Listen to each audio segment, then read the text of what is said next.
জুলাই আন্দোলনে হামলায় জড়িত ঢাকা বিশ্ববিদ্যালয়ের ১২৮ শিক্ষার্থী সাময়িক বহিষ্কার, শৃঙ্খলা ভঙ্গের দায়ে চুয়েট থেকে ১৯ জন অব্যাহতি।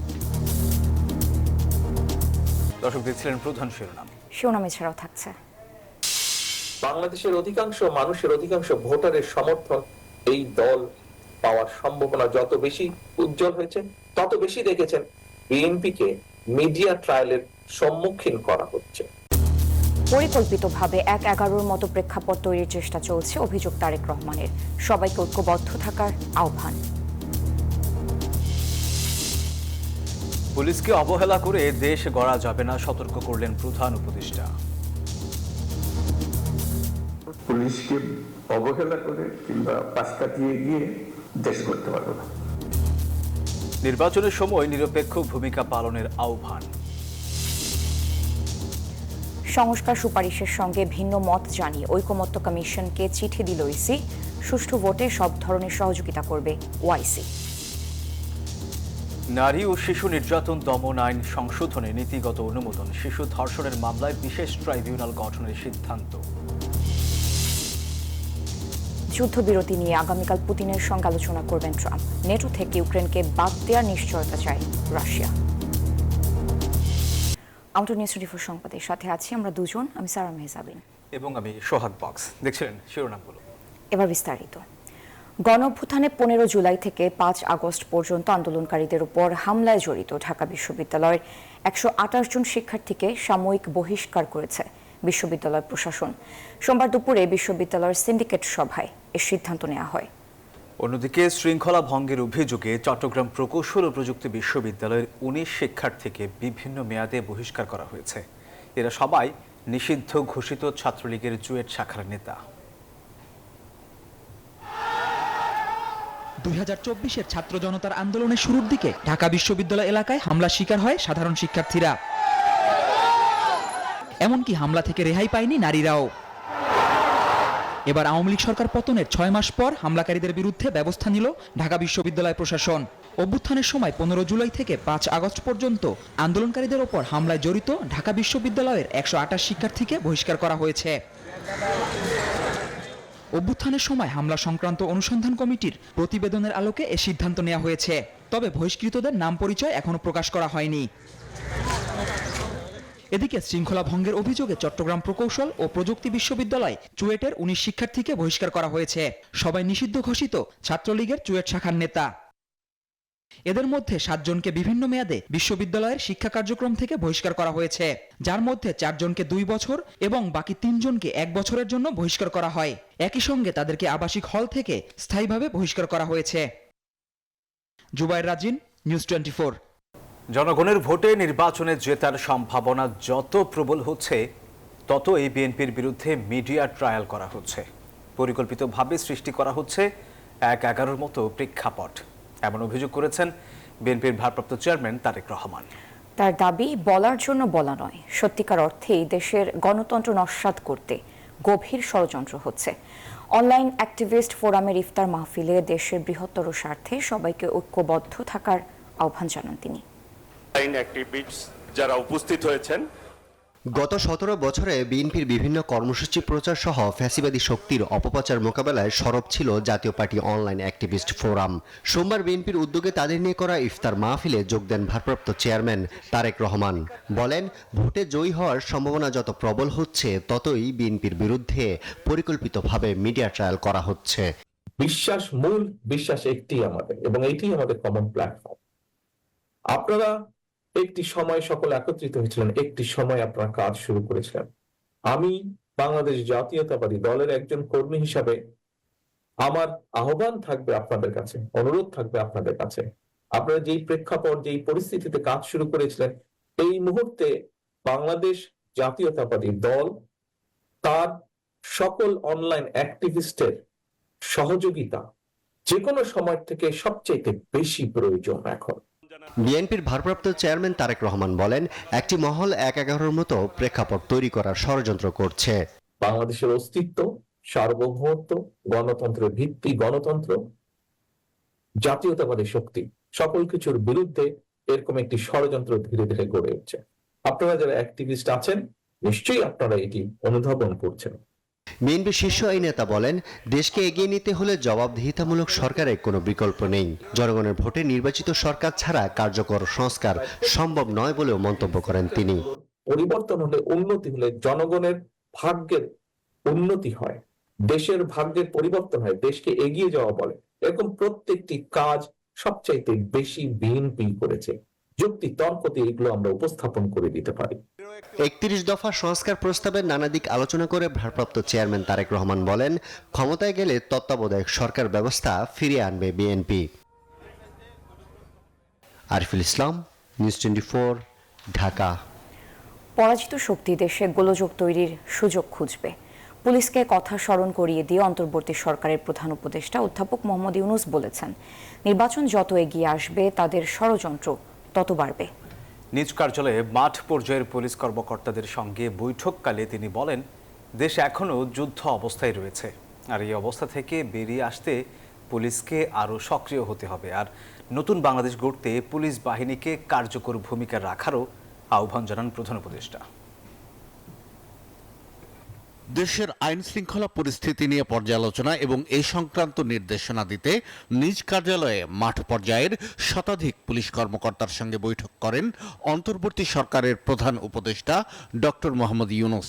আমাদের উপরে তারা ভরসা করেছে। যেরকম বৈঠকে প্রধান উপদেষ্টা বলেন, দেশে আইন না থাকলে সরকার কিংবা গণতন্ত্র কিছুই থাকবে না, আর এ কারণে পুলিশকে অবহেলা করে নতুন বাংলাদেশ গড়ার কোনো সুযোগ নেই।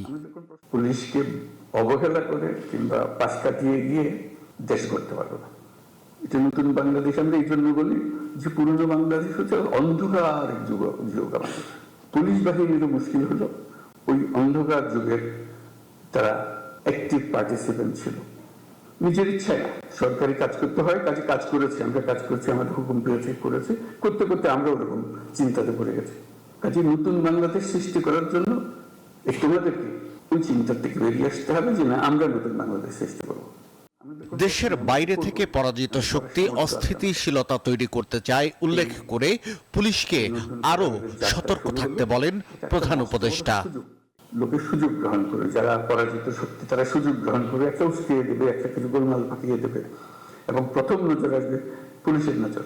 তার চেষ্টা হবে একটু গোলযোগ পাকিয়ে দেওয়া। এটা কন্টিনিউয়াসলি চলতে থাকবে, কারণ সেই যুদ্ধ ক্রমাগত তীব্রতর হবে। যতই নির্বাচন কাছে আসবে ততই তীব্রতর হবে। ওইখানে ফ্রন্ট ফোর্স হলো পুলিশ বাহিনী, নজরে রাখা এবং সবার দিকে খেয়াল রাখা। অধ্যাপক ইউনূস বলেন, অন্তর্বর্তী সরকারের হাতে বেশি সময় নেই। আগামী ডিসেম্বরের মধ্যে নির্বাচন হলে তারও আগে সামর্থ্য অনুযায়ী সংস্কারের কাজগুলো সম্পন্ন করতে চায় সরকার। সবাইকে উৎসাহিত করছে। শাহ আলী জয়, নিউজ 24, ঢাকা। নির্বাচন সংস্কার কমিশনের সুপারিশের সঙ্গে ভিন্নমত জানিয়ে জাতীয় ঐকমত্য কমিশনকে চিঠি দিয়েছে ইসি। কারণ প্রতিষ্ঠানটি মনে করে এসব সুপারিশ বাস্তবায়িত হলে নির্বাচন কমিশনের স্বাধীনতা খর্ব হবে। এদিকে নির্বাচন ভবনে ওআইসি-ভুক্ত দেশগুলোর মিশন প্রধানদের সাথে বৈঠক করেছে ইসি। নির্বাচন কমিশনার অবসরপ্রাপ্ত ব্রিগেডিয়ার জেনারেল আবুল ফজল মোহাম্মদ সানাউল্লাহ জানান, সুষ্ঠু ভোটে সব ধরনের সহায়তার আশ্বাস দিয়েছে OIC.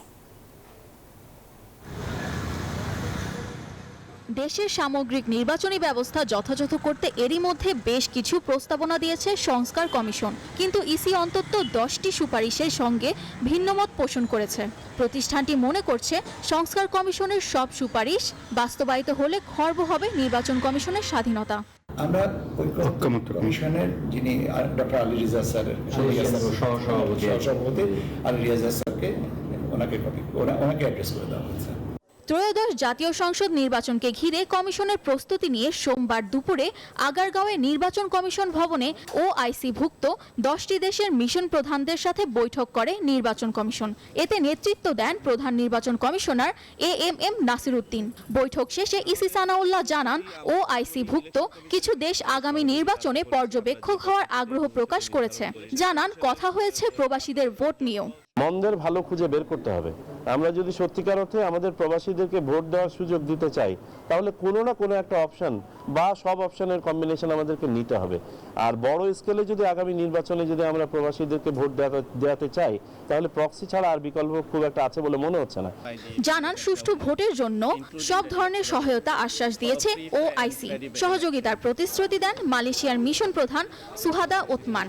Malaysia will support all the reforms being undertaken by the Bangladesh government, including the electoral reforms. And Malaysia is willing to share its experience, especially for the overseas voters, for a free, fair and credible election. জানান আগামী নির্বাচনে প্রবাসীদের vote নিশ্চিত করতে proxy voting ছাড়া আর কোনো বিকল্প দেখছে না ইসি। আমরা প্রক্সি ভোটটা সামিয়া মাহতাব রোজা, নিউজ 24, ঢাকা। নারী ও শিশু নির্যাতন দমন আইনের সংশোধনীর খসড়ায় নীতিগত অনুমোদন দিয়েছে সরকার। উপদেষ্টা পরিষদের বৈঠকে অনুমোদন দেওয়া হয়। আর বৈঠক শেষে আইন উপদেষ্টা ডক্টর আসিফ নজরুল জানিয়েছেন, শিশু ধর্ষণের মামলা নিষ্পত্তি করতে বিশেষ ট্রাইব্যুনাল করার সিদ্ধান্ত নিয়েছে সরকার। চলতি বছরের প্রথম 2 মাসেই 96টি ধর্ষণের খবর পাওয়া গেছে। নির্যাতিতদের মধ্যে অন্তত 44 জনই ছিল শিশু। আর তৃতীয় মাসে মাগুরায় শিশু ধর্ষণের ঘটনার প্রতিবাদে সোচ্চার হয়ে ওঠে পুরো দেশের মানুষ। এমন বাস্তবতায় ধর্ষণ প্রতিরোধে বিদ্যমান আইন সংস্কারের উদ্যোগ নেয় সরকার। সংশোধিত আইনের খসড়া চূড়ান্ত হচ্ছে এ সপ্তাহের মধ্যেই। সোমবার অন্তর্বর্তী সরকারের প্রধান উপদেষ্টা ডক্টর মোহাম্মদ ইউনূসের সভাপতিত্বে অনুষ্ঠিত উপদেষ্টা পরিষদের বৈঠকে সিদ্ধান্ত হয়, ধর্ষণ মামলার তদন্ত ও বিচার দ্রুত শেষ করতে বিশেষ ট্রাইব্যুনাল করবে সরকার। শিশু ধর্ষণের মামলা বিচার করার জন্য বিশেষ ট্রাইব্যুনাল স্থাপনের বিধান রাখা হয়েছে, সবাই নীতিগতভাবে সম্মত হয়েছে। সংশোধিত আইনে বলা হয়েছে, ডিএনএ রিপোর্ট ছাড়াই সাক্ষ্য প্রমাণের ভিত্তিতে ধর্ষণ মামলার রায় দিতে পারবে আদালত। ডিএনএ রিপোর্ট পাওয়ার অপেক্ষায় অনেক মামলা বছরের পর বছর ঝুলে থাকতো। তো আমরা এই আইনে বিধান করেছি, ডিএনএ রিপোর্ট ছাড়াই আদালত যদি মনে করে মেডিকেল সার্টিফিকেট এবং পারিপার্শ্বিক সাক্ষ্যের ভিত্তিতে বিচার সম্ভব, তাহলে আদালত ডিএনএ সার্টিফিকেট ছাড়াই মামলা দ্রুত বিচার করার জন্য মেডিকেল সার্টিফিকেট এবং পারিপার্শ্বিক সাক্ষ্যের ভিত্তিতে বিচার করবে। উপদেষ্টা পরিষদের বৈঠকে গুরুত্ব পায় দেশের আইন শৃঙ্খলা পরিস্থিতিও।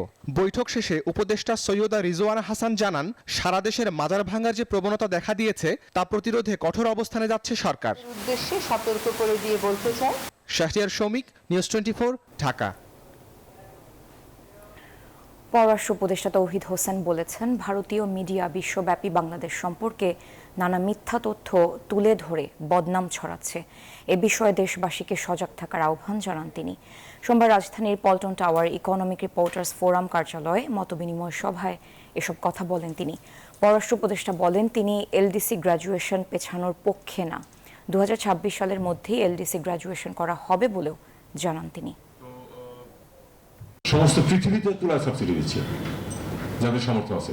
আমাদের উৎপাদন যদি আমরা বাড়াতে পারি, আসলে সাবসিডি দেওয়া অন্তত পক্ষে তো প্রথম কাজ তো আমরা করতে পারি, যেটাকে কৃষি পণ্য হিসেবে স্বীকৃতি দেওয়া। এই বিষয়টি আমি আপনাদেরকে কথা দিচ্ছি, আমি অবিলম্বে এটা কাউন্সিল ফর গ্র্যাজুয়েটস তুলব। তৃতীয় দফায় পিছিয়ে গেল পিলখানা হত্যাকাণ্ডের বিস্ফোরক মামলায় 239 জনের জামিনের আদেশ। আগামী 10 এপ্রিল জামিন শুনানির আদেশ এবং সাক্ষ্য গ্রহণের দিন ধার্য করেছেন আদালত। সোমবার বিকেলে জামিন শুনানির আদেশের জন্য এই দিন ধার্য করেন ঢাকার বিশেষ ট্রাইব্যুনাল 2-এর বিচারক মোহাম্মদ ইব্রাহিম মিয়া। এ সময় বারবার জামিন আদেশ পিছিয়ে যাওয়ার কারণ হিসেবে ঢাকার বিশেষ জজ আদালত 2-এর chief public prosecutor Mohammad Burhan Uddin বলেন, 239 জনের মধ্যে 150 জনের বেশি আসামি জামিনের আবেদন ডাবল পড়েছে। এছাড়া মৃত্যুদণ্ডপ্রাপ্ত এবং যাবজ্জীবনপ্রাপ্ত আসামিদের জামিন চাওয়ায় মামলার নথিপত্র যাচাই বাছাই করতে বেগ পোহাতে হচ্ছে আদালতের। আমাদের তারিখ দিচ্ছে, আমার ভাইয়ারা ওহনো কেন আমার ভাইয়ারা জামিনে বের হতে পারতেছে না। রবিবারের কথা বললো, রবিবারে কালকে এসে সারাদিন থেকে গেলাম, কিছু বললো না। ফের আজকে আসার কথা বলছে, আজকে আইছি। কি করব সেটা আল্লাহ পাকই জানতেছে। প্রায় 3 ঘন্টা পর কর্তৃপক্ষের আশ্বাসে কর্মবিরতি প্রত্যাহার করেছে মেট্রো রেলের কর্মকর্তারা।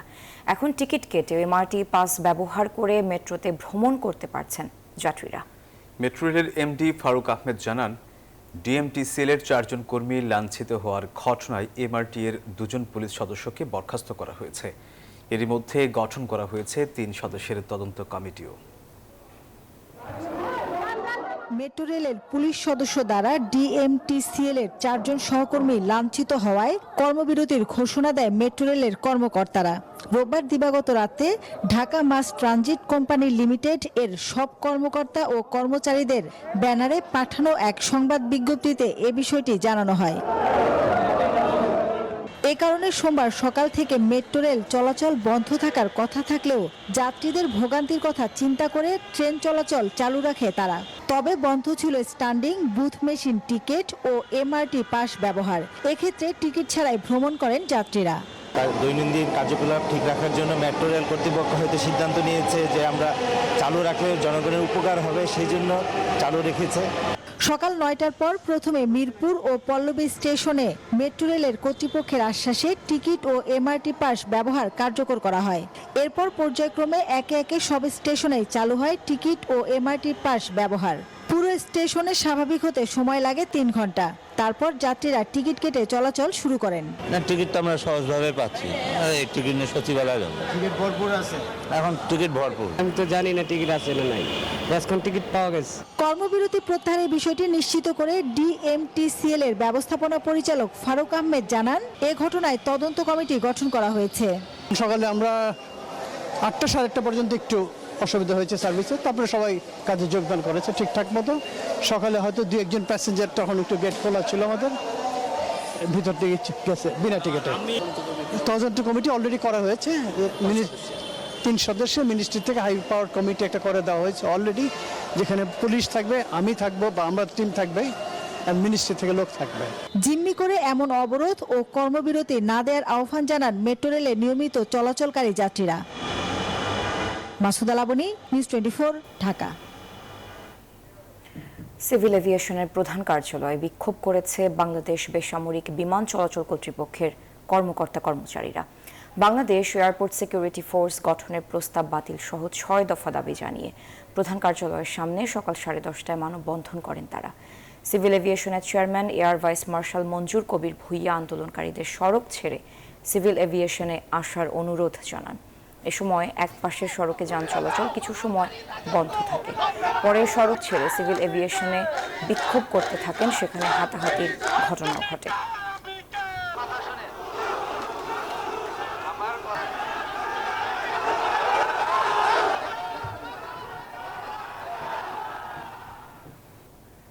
বিগত সরকারের নানা খাতে কর অব্যাহতির খেসারত দিতে হচ্ছে মন্তব্য করে জাতীয় রাজস্ব বোর্ডের চেয়ারম্যান বলেছেন, কর ছাড় সংস্কৃতি থেকে বেরিয়ে আসবে এনবিআর।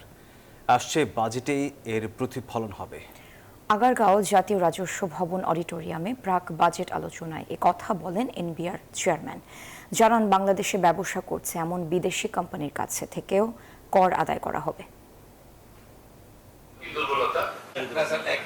2025-26 অর্থ বছরের কর, শুল্ক, ভ্যাট সংক্রান্ত জাতীয় বাজেট প্রণয়নের লক্ষ্যে আয়োজিত প্রাক বাজেট সভা। জাতীয় রাজস্ব বোর্ডে অনুষ্ঠিত সভায় যোগ দেন এনবিআর চেয়ারম্যান, পুঁজিবাজার, ব্যাংক, বিমা সহ বিভিন্ন খাতের প্রতিনিধিরা।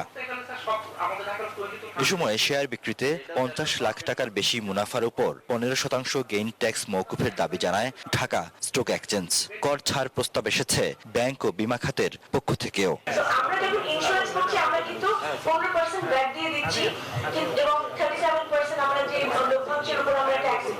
কিন্তু আবার যখন ইন্স্যুরেন্স পেমেন্ট করছি সেখানে কিন্তু স্যার 15% ব্যাকটা কিন্তু এটা একটা অযৌক্তিক হয়ে যাচ্ছে। সেখানে দেখা যাচ্ছে টোটাল রেভিনিউর 20% আমাদেরকে দিয়ে দিতে হচ্ছে, এটা আনসাস্টেইনেবল হয়ে যাচ্ছে। এনবিআর চেয়ারম্যান বলেন, এত বছর ধরে যে কর ছাড় দেয়া হয়েছে তার সুফল মেলেনি খুব একটা, তাই এই সংস্কৃতি থেকে বেরিয়ে আসতে চায় এনবিআর। যদিও ঋণপত্র খুলতে বিদ্যমান আবগারি শুল্ক কমানোর আশ্বাস দেন সংস্থার চেয়ারম্যান। আমাদের প্রতিটা জায়গায় একটাই কথা, ট্যাক্স হলিডে লাগবে, ট্যাক্স এক্সাম্পশন লাগবে, তাইলে হবে নাহলে হবে না।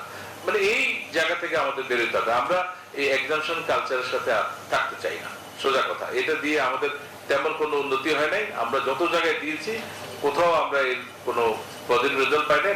মাঝখান থেকে গভর্নমেন্ট একটা মানে কর আধ্যাত্মিক সংস্কৃতির লালন করেছে এবং সেটার খেসারত এখন আমরা দিচ্ছি। এ সময় পুঁজিবাজারের দুর্বলতা দূর করতে সুশাসনের ঘাটতি পূরণের পরামর্শ দেন এনবিআর চেয়ারম্যান। প্রত্যেকে আমরা জায়গা থেকে আমাদের কাজটা ঠিক মতো করি। অনেকেই বলে যে আমি একা করলে কি হবে, সবাই মিলে না করলে হবে না, সবাই বলতেছে না আমি করি, এটা করলে কিন্তু দেশকে আমরা আগে আমারটা আমি করি, এরপরে অন্যরা কি করলো না করলে সেটা করে। শেয়ার বাজার ধসের পেছনে সরকারি বিনিয়োগ সংস্থা আইসিবির ভূমিকা রয়েছে বলেও মন্তব্য করেন NBR chairman. Riad Sumon, news 24, Dhaka. এবার আন্তর্জাতিক সংবাদ। রাশিয়া ইউক্রেন যুদ্ধ থামাতে আগামীকাল পুতিনের সাথে কথা বলবেন ডোনাল্ড ট্রাম্প। সেই সাথে শান্তি চুক্তি নিয়ে আশাবাদী মার্কিন প্রেসিডেন্ট। তবে চুক্তিতে ইউক্রেনকে নেটো থেকে বাদ দেওয়ার নিশ্চয়তা চায় রাশিয়া। এমন অবস্থায় বিশ্লেষকরা বলছেন ইউক্রেন ইস্যুতে যুক্তরাষ্ট্রের সাথে বিভক্তি বাড়ছে ইউরোপের।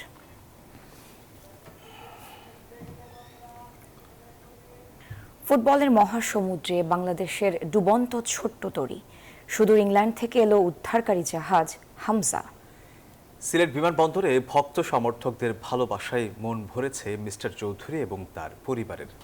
আশ্বাস দেন ভারতের বিপক্ষে জয় হবে লাল সবুজদের। দেশের ফুটবলের সবচেয়ে বড় তারকা পা রাখলেন দেশের মাটিতে। শুধু বাংলাদেশ বললেও ভুল হবে, হামজা দেওয়ান চৌধুরী তো গোটা দক্ষিণ এশিয়ার সবথেকে বড় তারকা। প্রথমবারের মতো মাতৃভূমিতে এসেছেন এমন নয়, তবে এবারের ঘরে ফেরাটা যে বড্ড স্পেশাল। বিমান কর্মী থেকে বাফুফে কর্তা, সবাই সাদরে গ্রহণ করলেন চৌধুরী সাহেবকে। এয়ারপোর্ট থেকে বেরিয়েই এশিয়ান কাপ বাছাইয়ের ক্লাসিকো প্রতিপক্ষ ভারতকে হারানোর প্রতিশ্রুতি দিলেন হামজা। সিলেটি ভাষায় বলেছেন, আমরা করব জয়। আমরা উইন হরম, আমরা বিগ ড্রিমস আছে আমরা বাংলাদেশের সঙ্গে। আমি কোচ হাভিয়ার সঙ্গে ম্যাচি বুঝতা আর ইনশাআল্লাহ আমরা উইন হরিয়া প্রোগ্রেস করতে পারবো। সিলেটের ওসমানী বিমানবন্দরে উপচে পড়া ভিড়। দেশের কট্টর ফুটবল সমর্থক গোষ্ঠী আলট্রাসের ফ্লেয়ার জ্বালানো সরব উপস্থিতি। এছাড়া অন্যান্য ভক্তরাও দলে দলে এসেছেন মিস্টার চৌধুরীকে একবারের জন্য দেখতে। সবার ভালোবাসায় আপ্লুত হামজা ও তার পরিবার। এরপর কড়া নিরাপত্তায় হামজা রওনা দেন পৈতৃক বাড়ি হবিগঞ্জের স্নানঘাটের উদ্দেশ্যে। সেখানেও এলাকাবাসীরা তাকে সিক্ত করেছেন ভালোবাসায়। ফুলের সংবর্ধনা দেয়া হয় হামজা ও তার স্ত্রী অলিভিয়া চৌধুরীকে। মঙ্গলবার হামজা ঢাকায় আসবেন, আর সেখানে ভক্তদের উপস্থিতিতে দলের প্র্যাকটিস সেশনের পরিকল্পনা আছে ফুটবল ফেডারেশনের। তসিফুল হাসান, নিউজ 24। দর্শক, ছিল নিউজ 24 সংবাদে। এতক্ষণ সাথে থাকার জন্য ধন্যবাদ সবাইকে।